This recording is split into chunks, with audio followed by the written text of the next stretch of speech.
ঢাকা চট্টগ্রাম হাইওয়ের পাশে service lane থাকতেই হবে, তা না হলে সেখানে প্রায়শ অ্যাক্সিডেন্ট অনিবার্য হয়।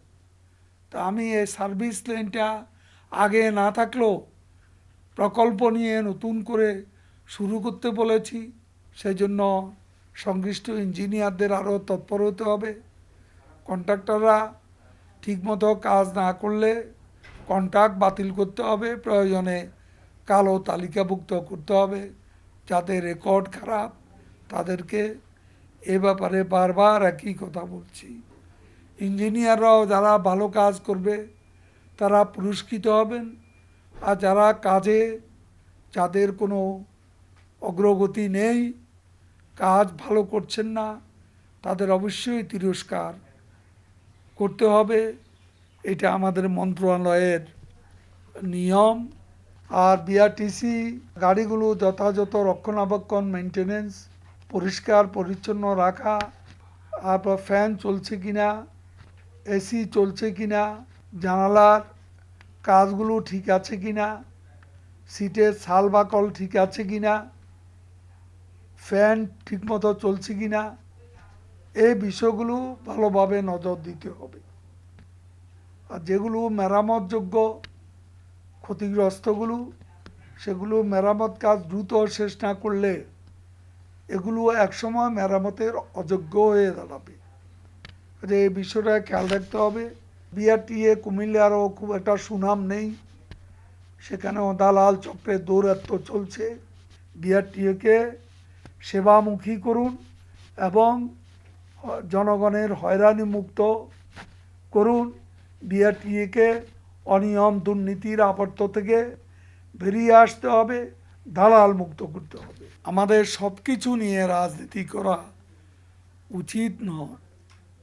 দেশের মানুষ মনে করে যে আমরা দুটি দল পাল্টাপাল্টি করে যাচ্ছি, একে অন্যের বিরুদ্ধে বিষোদ্গার করে যাচ্ছি। এটা মানুষ পছন্দ করছে না সঙ্গত কারণেই। কিন্তু বিএনপি যেভাবে সরকার বিরোধী অন্ধ সমালোচনা এবং মিথ্যাচার করছে, তার জবাব সরকারি দলকে দিতে হয়। বিভ্রান্তি সৃষ্টি যেহেতু অবকাশ থেকে যায়, মানুষ বিভ্রান্ত হবে অপপ্রচারে, সে কারণে আমাদেরকে সরকারের তরফ থেকে সত্যকে তুলে ধরতে হয়। সে কারণে আমি আপনাদের বলি, সব কিছু নিয়ে রাজনীতি করা আমাদের উচিত নয়। প্রতিবেশী দেশ ভারতে আজকে অক্সিজেনের অভাবে, বেডের অভাবে মানুষ, এত বিশাল দেশ, যে দেশ উন্নয়ন সমৃদ্ধিতে আমাদের চেয়ে অনেক এগিয়ে, সেই দেশের আজ যে করুণ অবস্থা, হিমশিম অবস্থা, এ ধরনের পরিণতি আমরাও কি ডেকে আনতে চাই?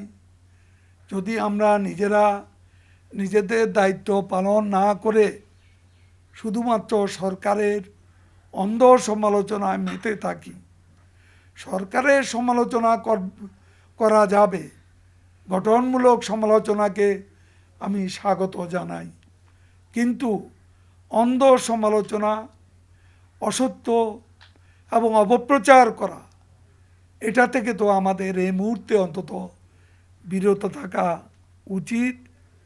আমি আজকে বলবো, সব কিছু নিয়ে রাজনীতি করার অপচেষ্টা বিএনপির স্বভাব। করোনার এই ভয়াবহ বিস্তার রোধে এখন রাজনীতি হলো মানুষকে বাঁচানো, এখন রাজনীতি হলো মানুষের জীবন ও জীবিকার সুরক্ষা। আজকে লকডাউন কেন আবার দেয়া হলো?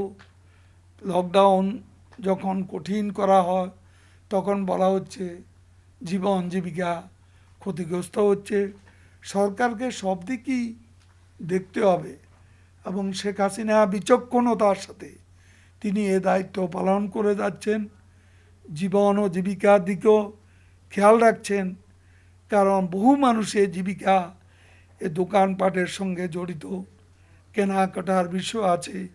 ঈদকে সামনে রেখে তাছাড়া পরিবহনের বিষয়টিও সরকারকে ভাবতে হচ্ছে।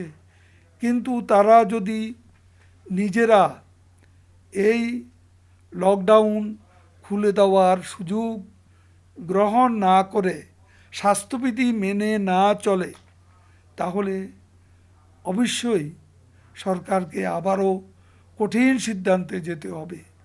জনগণের জীবন কিন্তু আগে, তারপর জীবিকা, এ কথাটা আমাদের মনে রাখতে হবে।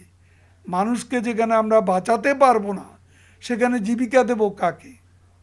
কাজে এ বিষয়টি লক্ষ্য রেখে আমি জনগণের মনে সবাইকে বলবো, রাজনীতি না করে এই করোনার আতঙ্কের মধ্যে সাহস সঞ্চার করুন। যার যার অবস্থান থেকে মানুষের পাশে দাঁড়ান।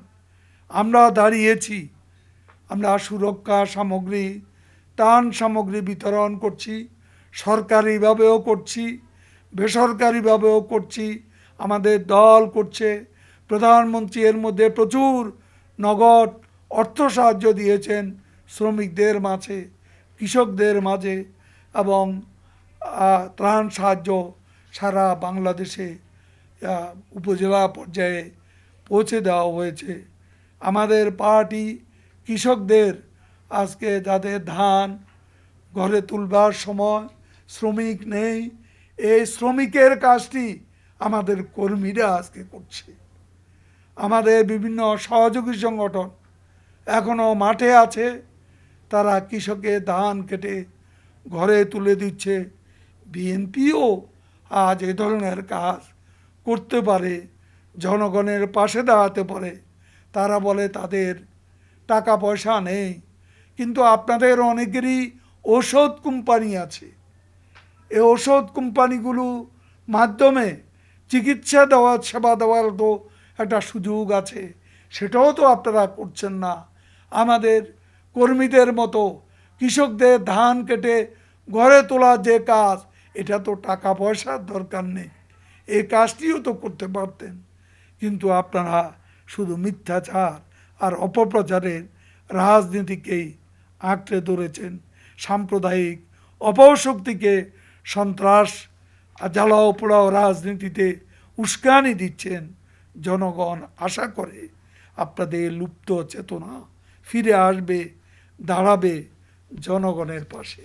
গতকাল হেফাজতে ইসলাম গভীর রাতে তাদের কেন্দ্রীয় কমিটি বিলুপ্ত করেছে বলে আমরা খবর পেয়েছি। কিন্তু কেন্দ্রীয় কমিটি বিলুপ্ত করাতেই সমাধান নেই। সাম্প্রদায়িক সহিংসতার রাজনীতি তাদের বিলুপ্ত করতে হবে। কমিটি বিলুপ্ত করা কোনো সমাধান নয়। কমিটি বিলুপ্ত করে নতুন কমিটি গঠন করবে, কিন্তু রাজনৈতিক সহিংসতার যে তাণ্ডব, এটা কি বন্ধ হবে?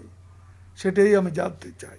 করোনা ভ্যাকসিন সংগ্রহে সরকার সর্বাত্মক চেষ্টা চালিয়ে যাচ্ছে।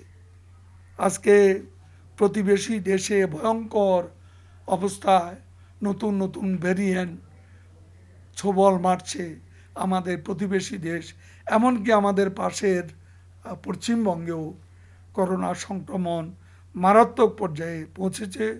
সেই অবস্থা বাংলাদেশ ভারতের সঙ্গে সীমান্ত বন্ধ করে দিয়েছে কয়েকদিনের জন্য, এবং এটা সবাইকে মেনে চলতে হবে। আর এটা মনে রাখতে হবে, ভ্যাকসিনই একমাত্র সমাধান নয়। মাস্ক না পরলে ভ্যাকসিনে কোনো কাজ হবে না। ইতিমধ্যে দেখা গেছে কেউ কেউ ভ্যাকসিন নেওয়ার পরেও সংক্রমিত হয়েছেন, মৃত্যুবরণও করেছেন। তাই ভ্যাকসিনই করোনার মহৌষধ, এমনটা ভাবার কোনো কারণ নেই। দ্বিতীয় ডোজের কার্যক্রম সরকার শুরু করেছে। ভ্যাকসিন সংগ্রহে সরকার সর্বাত্মক চেষ্টা চালিয়ে যাচ্ছে। সবাইকে স্বাস্থ্যবিধি মেনে ধৈর্য ধারণের আহ্বান জানাচ্ছি।